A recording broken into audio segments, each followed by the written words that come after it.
নমস্কার, আমি শ্রাবণী। রোজকার মতো আজও আমি এসে গেছি তোমাদের একটা গল্প শোনাতে। আজকে আমি তোমাদের শূকর আর শিয়ালের একটি ছোট গল্প শোনাবো। আমার এই গল্পের আসর চ্যানেলটিতে আমি তোমাদের রোজ বিভিন্ন ধরনের ছোট গল্প শোনাবার চেষ্টা করি।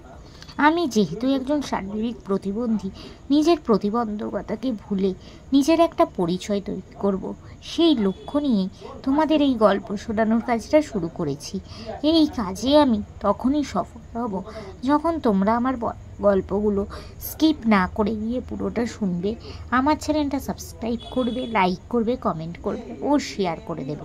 আর যেসব বন্ধুরা এখনও অবধি আমার চ্যানেলটা সাবস্ক্রাইব করেছো তাদেরকে অনেক অনেক ধন্যবাদ জানালাম। তো চলো তোমাদের আজকের গল্পটা শোনানো শুরু করে দিই। শূকর আর শিয়ালের গল্প। একদা এক বনে এক দাঁতাল শূকর বাস করত। সে একদিন এক গাছের কাছে দাঁড়িয়ে সেই গাছের গুঁড়িতে নিজের দাঁত ঘষে ঘষে ধার দিচ্ছিল। হঠাৎ সেই পথ দিয়ে একটা শেয়াল যাচ্ছিল। শেয়ালটা শূকরটাকে ওই রকম করতে দেখে বলল, এ কী করছেন বড়দা?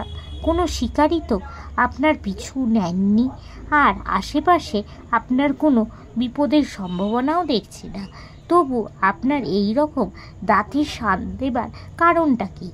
তখন শুয়োরটা তাকে বলল, হ্যাঁ, মানে আছে বই কি। বিপদ যখন আসবে তখন তো আর আমি দাঁতে শান দেবার সময় পাবো না, তাই আগে থাকতেই আমি ব্যবস্থা করে রাখছি।